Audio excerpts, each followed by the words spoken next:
Sebelum kita lanjut, jangan lupa like, comment, subscribe, dan nyalakan notifikasinya agar tidak ketinggalan info terbaru lainnya. Semoga bermanfaat. Dan memang saudara, ini ilmu untuk Anda nih. Di dalam kitab saudara, menurut pendiri agama Kristen yang bernama Paulus itu, di dalam suratnya 1 Korintus 1 nomor 19, di situ dia mengatakan, aku menghilangkan kecerdasan orang-orang terpelajar dan kemampuan berpikir cerdas akan aku lenyapkan. Baca itu kitab. Yang dikatakan tentang itu Paulus yang sudah mengatakan dirinya. Ya, 1 Korintus 1:9, aku akan menghilangkan kecerdasan orang-orang terpelajar dan kemampuan berpikir cerdas akan aku lenyapkan. Itulah kenapa secerdas-cerdasnya orang Kristen membuat pesawat misalnya, membuat mobil misalnya, tapi ketika berbicara mengenai agama yang dibentuk Paulus, seketika mereka tidak berakal. Seperti Anda, saudara Ngestrepo Putra, masuk santun, berbicara seperti orang intelektual. Tapi ketika berbicara mengenai agama, seketika Anda layu, seperti kepompong. Jasad kuat, otot kuat, bodi bagus, berdiri tegak, jalannya bagus. Ketika ditanya tentang imannya, kepompong keropos. Karena memang sudah konsep bang, itu agama Anda, jadi jangan malu untuk mengaku itu. 1 Korintus 1 nomor 19, 2 Korintus 10 nomor 5. Kami mematahkan, kami membinasakan setiap pemikiran manusia dan merubuhkan semua kubu ketinggian pengetahuan Tuhan.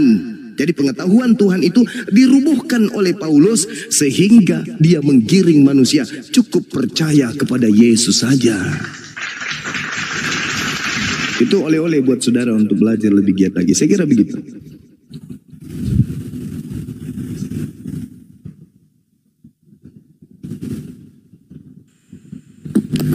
Boleh saya tanggapi bang? Boleh. Saya udah nyimak Bang Jumaini dari tadi. Mungkin dengan kata lain bisa dibilang gini bang, tentang iman Kristen. Saya Kristen. Di dalam beriman, kita tidak boleh mengandalkan akal. Mungkin itu sebutan lainnya. Kenapa? Karena kalau kita mengandalkan akal, Tuhan itu bisa melakukan banyak hal yang di luar jangkauan akal manusia.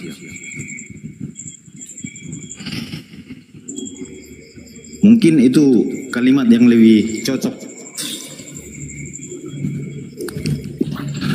untuk yang dibilang Bang siapa tadi, Kepas ya? Iya. Kita tidak bisa mengandalkan akal. Kenapa? Banyak hal yang bisa dilakukan Tuhan yang di luar jangkauan akal manusia. Jadi gini kawan,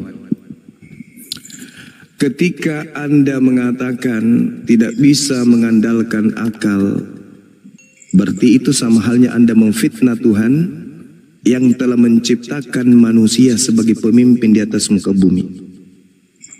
Karena dengan akal kemudian manusia justru bisa mengenal Tuhannya. Kalau orang mati akal tak akan pernah bisa mengenal Tuhan. Makanya banyak yang menyembah pantat sapi, banyak yang menyembah kemudian kulkas, ada yang menyembah kain horden. Kenapa? Karena mereka tidak menggunakan akal. Akal ini adalah cahaya yang mencerahkan. Akal menjadi garis pembeda antara makhluk kita dengan makhluk yang lain. Manusia yang berakal mengembangkan beragam konsep. Simbol-simbol yang ada mampu manusia berikan makna-makna tertentu. Bahkan akal terus mencari kebenaran, menggali kebenaran yang baru. Jadi akal ini dititipkan oleh Tuhan sebagai cahaya yang mencerahkan, yang menjadikan garis pembeda. Akal adalah makhluk materi Tuhan yang tertanam dalam materi fisik tubuh manusia. Iya, betul. Untuk apa? Ya, untuk mencari Tuhan, akal itu. Akal kita pakai untuk mencari Tuhan. Jadi kalau ada Tuhan yang ditemukan tanpa melalui proses akal, itu bukan Tuhan. Percaya sama saya. Makanya Yesus titip pesan di Matius 22 itu, kasih Tuhan dengan akal. Gitu saudara. Aku yakin abang ini udah banyak baca Alkitab ya. Mungkin abang udah pernah baca itu, carilah dahulu kerajaan Allah, maka semuanya itu akan ditambahkan padamu, katanya. Betul itu dalil, betul itu masuk akal itu. Makanya kalau menurut saya, kita tidak bisa mengandalkan akal gini bang. Macam abang bilang tadi, mata, telinga, itu semua terhubung ke akal kita. Betul? Ya. Tapi ada kuasa Tuhan yang bisa kita buktikan yang di luar akal. Contoh bang, gravitasi bumi. Ada nggak?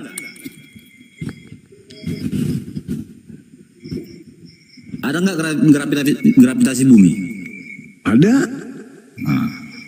Jelas tapi bisa kalau kita misalnya orang bodoh yang belum mengetahui itu sampai sekarang, bisa itu kita buktikan, atau bisa itu kita cari tanpa kuasa Tuhan. Saudara, Al-Quran saya membahas tentang isyarat-isyarat tentang adanya gravitasi bumi. Contoh, surah Al-An'am ayat 59, surah Al-Hajj ayat 65, surah Al-Baqarah ayat 74, surah Luqman juga menjelaskan tentang itu. Ini Al-Quran, wahyu Tuhan ini, dan itu dibenarkan oleh sains. Kalau sudah berbicara sains, berarti sudah berbicara logika, berbicara rasio. Itu kawan. Ini loh bang. Nah, apalagi? Siapa yang bisa buat gravitasi bumi itu?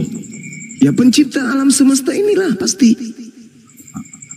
Siapa yang bisa buat medan magnet itu? Ya pencipta alam semesta inilah pasti. Elektromagnetik. Pencipta alam semesta kita lah pasti.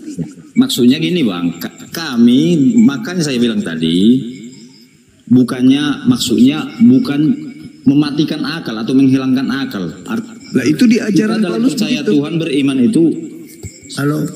Gak bisa mengandalkan akal. Mungkin itu kalimat yang lebih cocok. Selamat pagi. Ya, masalahnya Paulus yang mengajarkan itu. 1 Korintus 1 nomor 19, 2 Korintus 10 nomor 5. Kalau Paulus maksudnya gini bang, dia kan orang terpelajar. Kesemuanya itu diabaikannya demi mengikut Yesus. Itu maksudnya di tulisannya itu. Nah iya, maksudnya dia meninggalkan pemikiran dan kecerdasan kan. Halo? Artinya bagi Paulus itu lebih berharga keselamatan jiwanya daripada semua yang didapatkannya di bumi. Itu. Bagaimana mungkin bisa sampai kepada keselamatan kalau akal nggak berfungsi? Alat untuk kembali menemukan Tuhan itu cuma akal, nggak ada yang lain. Balik lagi kita nih bang. Ya itu dia masalahnya. Itu dia masalahnya. Makanya saya katakan kalau orang tidak menggunakan akal sehat, cuman iman saja, kain horden pun bisa jadi Tuhannya. Kan gitu. Yang penting saya percaya, akal saya matikan. EGP dengan akal. Kan akal tidaklah menjadi alat untuk sampai kepada Tuhan. Itu keliru. Justru hanya orang yang berakal lah yang kemudian bisa menemukan Tuhannya. Kalau orang tidak berakal, apapun yang disuguhkan neneknya, kakeknya, nenek moyangnya, itulah yang dia sembah. Karena tidak menggunakan akal. Padahal Yesus menitik beratkan kepada akal. Kasihi Tuhan, taati Tuhan dengan akalmu. Berarti akal yang harus menjadi dimensi awal untuk sampai kepada Tuhan. Sekali lagi saya katakan, kalau tidak menggunakan akal, karena fasilitas sudah disediakan oleh Tuhan. Yang bertuhan, tidak bertuhan, yang menyembah Tuhan atau yang menyembah pohon, semuanya dikasih oksigen. Yang tidak bertuhan ataupun yang bertuhan, semuanya bisa menikmati apa yang ada di atas muka bumi ini, fasilitas yang disediakan oleh Tuhan. Sehingga kenyamanan itu muncul. Nah, untuk menemukan kemudian jati diri, konsep bertuhan yang benar itu, apa yang menjadi dimensi tolak ukurnya? Ya akal, saudara. Anda punya iman, Islam punya iman.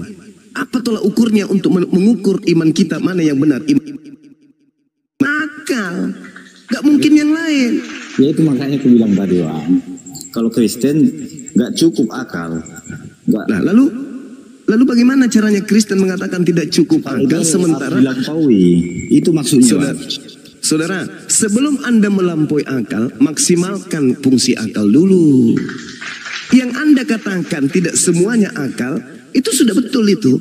Itu sudah betul. Masalahnya akal Anda tidak Anda konekkan dulu. Anda mematikan akal, lantas kemudian memainkan iman. Setelah iman Anda bertolak belakang dengan akal, muncul istilah akal-akalan. Kan begitu poinnya. Ya iya dong. Mana bukti akal-akalannya? Kenapa Tuhan Anda itu mati? Apa akal-akalannya? Karena pada saat itu dia adalah manusia. Akal-akalan itu. Sedangkan Tuhan itu dalam kitabnya Yahudi atau di dalam Islam, Tuhan bukan manusia dan bukan anak manusia. Jadi akal sudah mati di sana. Karena terlanjur diimani, maka dimainkanlah yang disebut akal-akalan. Muncullah konsep 100% Tuhan, 100% manusia. Apakah itu disifati Tuhan? Adakah Tuhan bisa mati? Adakah Tuhan itu punya kekurangan? Adakah Tuhan itu bisa jadi makhluk? Gak ada kan? Menurut logika. Tapi karena Anda sudah terlanjur Yesus sudah rencana Allah dari jauh itu. Nah, itu dia. Itu yang Kristen. Itu dia. Ini kalau saya kejar Anda tidak akan pernah bisa menunjukkan data. Kalau Tuhan sudah merencanakan membunuh Yesus. Saudaraku Juma, sekali lagi dong. Oh iya Sensei, silakan. Oh silakan. Silakan Sensei.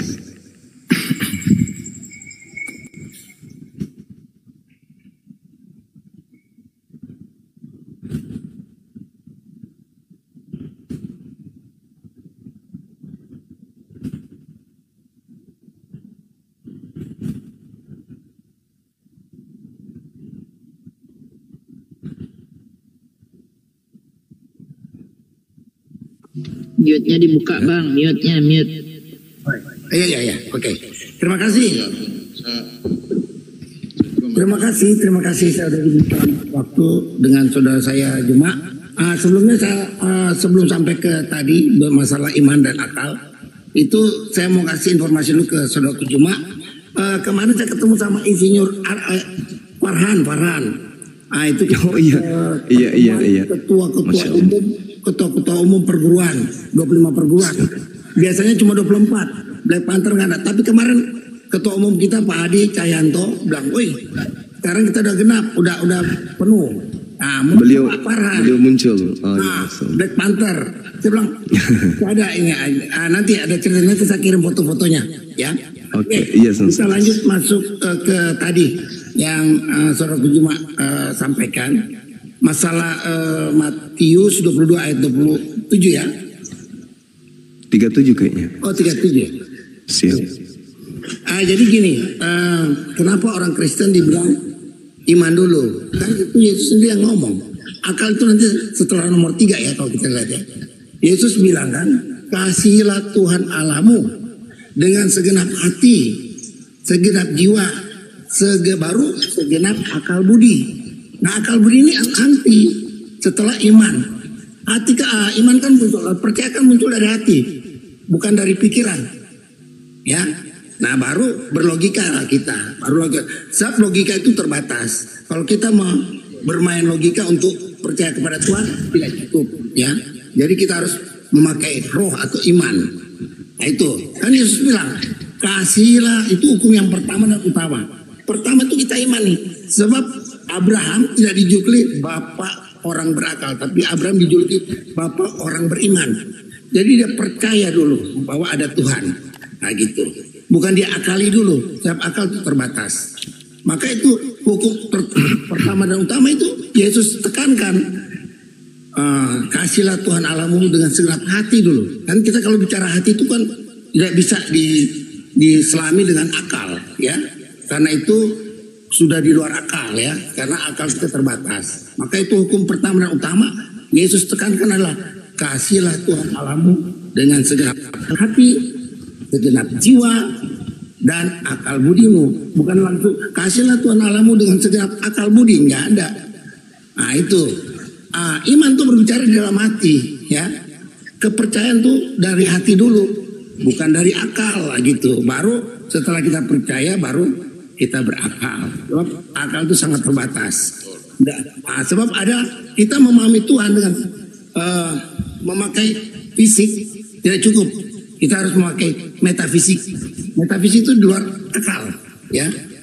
Seperti Yesus naik ke surga, itu nggak masuk akal, ya. Jadi mana beliau? Kena peringatan, kena pelanggaran itu.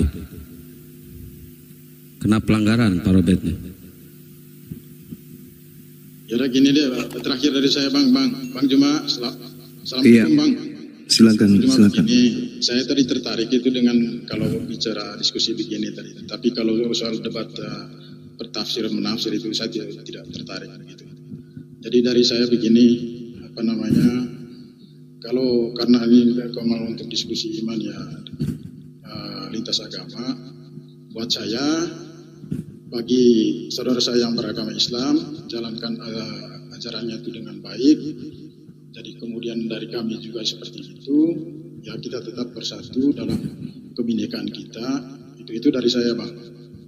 Oke, alhamdulillah ya, makasih Bang. Makasih. Menjalankan iman kita dengan baik itu jauh lebih penting lah daripada kita diskusi nggak ada ujung begini tentang iman gitu kan, nggak ada ujungnya itu Bang. Gitu. Iya, thank you. Ya, jadi saya pamit. Saya terakhir menyampaikan selamat menjalankan ibadah puasa bagi Makasih. saudara kita yang beragama Muslim. Semoga amal ibadah puasa ini dapat diterima oleh Yang Maha Kuasa. Assalamualaikum warahmatullahi wabarakatuh. Waalaikumsalam saudaraku, makasih. Baik, saya tanggapi sebelum Sensei Robert naik lagi ya, mengenai yang ada di dalam kitab Lukas tadi, yang mana sensei kita ini, sensei saya ini, itu kemudian berbicara bahwasanya yang pertama itu bukan akal tapi hati. Saya tepuk tangan dulu untuk Sensei Robert. Mudah-mudahan Sensei masih mendengarkan di bawah. Ketika berbicara mengenai iman, Sensei, dan Anda jadikan tolak ukurnya adalah hati, manusia tidak akan pernah bisa membohongi hatinya. Bagaimana mungkin kemudian Anda mengasihi Tuhan dengan hati, dengan mendudukkan kemurnian kalbu ini sebagai tolak ukur kebenaran, ketika Tuhan itu Anda imani menjadi bayi? Apakah hati Anda bisa menerima itu? Pasti tidak. Makanya Al-Quran sangat menitik beratkan kebenaran itu terhadap hati. Ya ayyuhalladzina amanu taqullaha wa qulu qawlan sadida. Wahai orang-orang yang beriman, bertakwalah kamu kepada Allah dan ucapkanlah perkataan yang benar. Ucapan itu landasan hati. Ketika hati ini berbicara, maka apa yang terlontar keluar itu adalah sebuah kebenaran. Bagaimana mungkin Anda ingin mengasihi Tuhan, sedangkan Anda memiliki sembahan seorang bayi, dan itu tidak masuk di dalam hati Anda. Hati Anda akan menolaknya. Dalam hati Anda, ini tidak mungkin Tuhan. Tapi karena sudah terdoktrin, terdogma, hati Anda kemudian buta. Inilah yang dikatakan Al-Quran, summum bukmun umyum fahum la yarji'un. Hati Anda buta. Jadi jangan kemudian Anda mengatakan akal memang belakangan, yang pertama itu adalah iman. Oh tidak, hati itu berbeda dengan iman, Sensei. Hati dan iman itu berbeda. Itu adalah dua komponen yang berbeda, dua entitas yang berbeda. Mereka memiliki makam-makam, kedudukan, stasiun-stasiun yang berbeda, dan punya tempat-tempat yang berbeda pula. Jangan Anda satukan antara hati dengan iman. Iman yang betul adalah iman yang tidak bertolak belakang dengan hati. Itu bagaimana Anda Anda bisa mengatakan hati itu adalah iman? Enggak, beda. Beda. Antara iman dan hati itu beda. Kalau iman salah, hati menolak. Makanya Al-Quran mengatakan, liyu'azziballahul munafiqina wal munafiqat wal musyrikina wal musyrikat wa yatuballahu 'alal mu'minina wal mu'minat wa kana Allahu ghafurar rahima. Al-Quran saya menerangkan itu, sehingga Allah akan mengasap orang-orang munafik. Kenapa Allah mengasap orang munafik? Karena lisannya, perbuatannya tertolak oleh hatinya sendiri. Ini kita belum berbicara mengenai akal loh, baru hati. Sensei sudah salah di situ. Maaf, saya bukan mau mengajari. Kalau di bela diri, sensei lebih tinggi dari saya itu pasti. Tapi kalau dalam hal kebenaran, mohon maaf, ya kita harus duduk bersanding. Dan kemudian kita ukur esensi kebenaran yang kita tuangkan melalui lisan kita. Biar orang yang menilai. Hati ini nggak bisa dibohongi, sensei. Bagaimana mungkin kemudian hati Anda bisa membuka diri? Membuka ketika dikatakan Tuhan datang dalam rupa bayi imut. Lalu hati Anda mengatakan, oh itu betul. Oh itu adalah kemunafikan. Ini yang hati-hati di Islam. Makanya Islam itu dikatakan sebagai jalan keselamatan rahmatan lil alamin, karena seluruh komponen yang ada unsur keislamannya, tolak ukurnya itu hati, dan kebenaran itu wahyu dengan penggarisan akal. Tidak bisa tidak, gak boleh ditawar-tawar itu. Makanya kalau ada hati ucapan tidak bersamaan, Allah mengancam orang-orang itu. Liyu'azziballahul munafiqina wal munafiqat wal musyrikina wal musyrikat wa yatuballahu 'alal mu'minina wal mu'minat wa kana Allahu ghafurar rahima. Sehingga Allah akan mengasap orang-orang munafik laki-laki dan perempuan, dan orang-orang musyrik laki-laki dan perempuan, dan Allah akan menerima tobat orang-orang mukmin laki-laki dan perempuan. Dan Allah Maha Pengampun lagi Maha Penyayang. Kenapa dia disebut munafik kemudian? Karena hatinya dia bohongi. Jadi tolak ukur iman itu berbeda ketika Anda mengatakan kasihilah Tuhan dengan hati. Beda iman dengan hati, sensei. Mohon hormat ini, salam hormat dari saya ini murid.